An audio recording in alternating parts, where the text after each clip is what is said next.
சங்கீதா ஒரு சிறிய கிராமத்தில் பிறந்து வங்கி மேலாளராக வேண்டும் என்ற கனவுடன் வளர்ந்தாள்.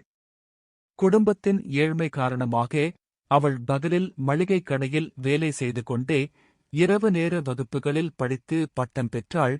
வேலைப்பளு, குடும்பச் சுமை மற்றும் பணமில்லாததால் நூலக புத்தகங்களை மட்டும் நம்பி படித்தது என பல சவால்களை சந்தித்தாள்.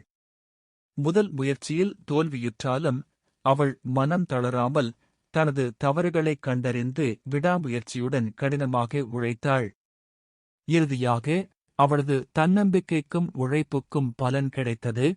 அவள் வங்கித் தேர்வில் வெற்றி பெற்று ஒரு பெரிய வங்கியில் மேலாளராக பொறுப்பேற்றாள்.